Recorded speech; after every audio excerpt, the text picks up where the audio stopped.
Hamas के आतंकी हमले के जवाब में इजराइल द्वारा की जा रही बदले की कार्रवाई ने गाजा पट्टी को क्रिकेट का मैदान बना दिया है और अब इस क्रिकेट के मैदान पर भी कब्जा करने और वहां छुपे हुए हमास के आतंकियों को निकालने के लिए इजराइल के 2 लाख सैनिक बॉर्डर पर खड़े हैं हजारों टैंकों के साथ। लेकिन इसी के साथ विक्टिम कार्ड भी शुरू किया जा चुका है। गाजा पट्टी की महिलाओं और बच्चों को दिखा दिखा कर यह कहा जा रहा है कि इजराइल बहुत ज्यादा अत्याचार कर रहा है। ऐसे ही कुछ रुदन भारत में भी देखने को मिला है। नमस्कार, सहज सियासत में आपका स्वागत है। मैं हूं वेद मिश्रा।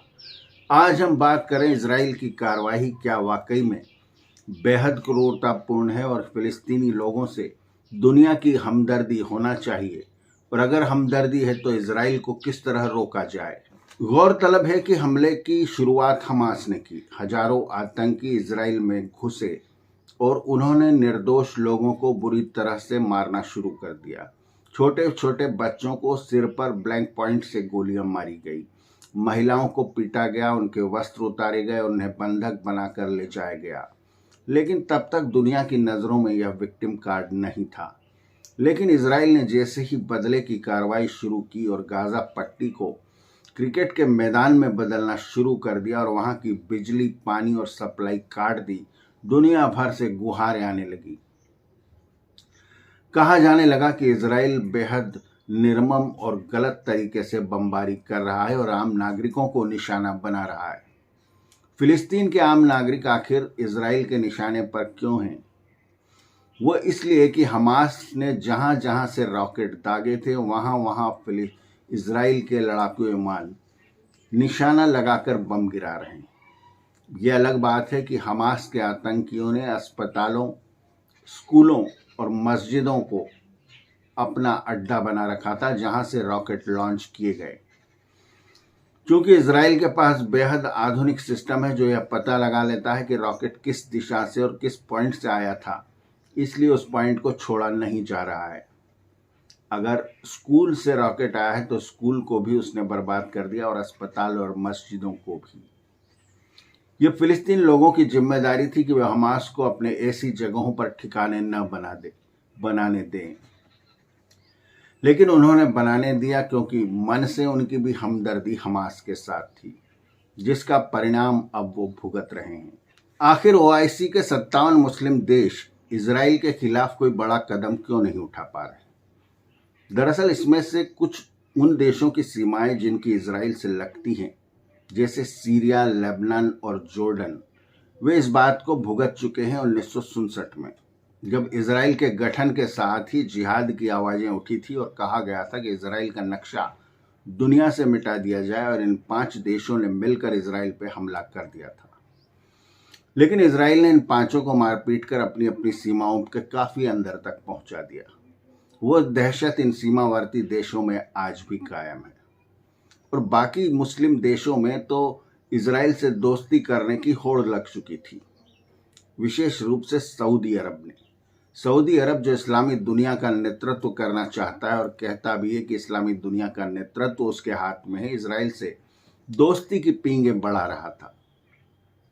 इस हमास के इस हमले से जस्ट पहले सऊदी अरब के सुल्तान और नेतन्याहू के बीच में काफी बातचीतें हुई, और पहली बार कोई हवाई जहाज सऊदी अरब के अड्डे पर उतरा, सीधा तेल अबीब से। कतर की भी यही स्थिति है, वह भी अमेरिका के साथ मिलकर इजराइल से काफी दोस्ताना संबंध बना चुका था। अब सिर्फ बचता है ईरान। ईरान और सऊदी अरब में इस्लामी दुनिया का नेतृत्व करने की होड़ मची हुई है, इसलिए अब मुस्लिम दुनिया 2 खेमों में बटी हुई है, एक ईरान के साथ और दूसरी सऊदी अरब के साथ। ईरान अपनी कट्टरपंथी हरकतों की वजह से हमास का समर्थन लगातार करता आ रहा है, हथियारों से भी और सैनिक प्रशिक्षण के जरिए भी। लेकिन हाल ही में इजराइल ने जो दमिश्क के एयरपोर्ट पे बमबारी की है, वो इसीलिए की है कि ईरान वहां से गाजा पट्टी में कुछ सपोर्ट भेजना चाहता था। जाहिर है कि ये 57 देश मिलकर भी इजराइल का कुछ खास बिगाड़ नहीं पा रहे। दरअसल इजराइल के लिए लड़ाई अस्तित्व की लड़ाई है। प्रधानमंत्री बेंजामिन नेतन्याहू ने कहा है कि 2,55,465 हमास के लड़ाकों को कब्र में पहुंचा दिया जाएगा। उनकी गुस्से भरी लैंग्वेज पे आप जरा गौर फरमाइए। उन्होंने कहा कि हमास का प्रत्येक लड़ाका अपने आप को मुर्दा समझे, यानी कि कितने लोग अपने आप को मुर्दा समझे। हिजबुल्लाह, हमास और दूसरे आतंकी संगठन जो इजराइल पर हमला कर रहे हैं और हमास का सपोर्ट कर रहे हैं, उनकी संख्या 2,55,465 है। और नेतन्याहू ने कहा है कि चाहे वह दुनिया के किसी भी कोने में हो, उन्हें खत्म किया जाएगा। यानी कि 2,55,465 आतंकवादियों को इजराइल खत्म करेगा। और उसका पिछला इतिहास देखा जाए तो यह सही भी लगता है। दुनिया के हर कोने में इजराइल ने अपने जासूस भेजकर अपने देश के दुश्मनों को खत्म भी किया है। इन परिस्थितियों में एक प्रश्न उठना स्वाभाविक है कि आखिर हमास का समर्थन करने वाले लोग कौन हैं और वह क्यों ऐसे बर्बर आतंकी संगठन का समर्थन करते हैं। यहाँ तक कि भारत में से भी फिलिस्तीन का समर्थन करने के नाम पर हमास की कार्रवाई को सपोर्ट करने की अनेक आवाजें उठती हुई नजर आई हैं। अलीगढ़ मुस्लिम यूनिवर्सिटी के छात्रों ने एक रैली निकालकर इजराइल के विरुद्ध प्रदर्शन किया। हालांकि ऐसी घटनाएं पूरी दुनिया में हो रही हैं और विशेष रूप से फ्रांस में इसे गैर कानूनी घोषित कर दिया गया है। ब्रिटेन ने भी कहा है कि अगर फिलिस्तीन के झंडे को लेकर कोई रैली निकाली जाती है तो वह अपराध माना जाएगा। लेकिन भारत में ऐसा अभी फिलहाल हुआ नहीं है। तो अलीगढ़ मुस्लिम यूनिवर्सिटी के छात्रों ने जो रैली निकाली, उसके अंदर लगने वाले नारों पे आप अगर गौर फरमाएंगे तो आप समझ जाएंगे कि हमास या फिलिस्तीन के समर्थन के पीछे कौन सी वजह है। उस रैली में जो नारे लगे, उसमें मुख्य नारा था, तेरा मेरा रिश्ता क्या, ला इलाहा इल्लल्लाह। यानी और आपका और हमारा एक ही रिश्ता है कि हम इस्लाम को मानने वाले हैं। और आसमानी किताब कहती है कि यहूदी कभी तुम्हारे दोस्त नहीं हो सकते। इसलिए पूरी दुनिया के मुसलमान इजराइल के खिलाफ आसानी से अपना मानस बनाने को तैयार हो जाते हैं। भारत में भी यही स्थिति है। सवाल ये उठता है कि अब यह लड़ाई आखिर कब खत्म होगी और क्या इजराइल पे अन्य देश, विशेष रूप से मुस्लिम देश, दबाव बनाने में कामयाब हो पाएंगे। इसका जवाब है कि फिलहाल इजराइल को रोकने की क्षमता किसी के पास नहीं है, क्योंकि अमेरिका ने भी अपने युद्धपोत भूमध्य सागर में भेज दिए हैं। और विदेश मंत्री ने इजराइल जाकर स्पष्ट रूप से कहा है कि हम यहाँ हैं और यहीं रहने वाले हैं, हम कहीं नहीं जा रहे।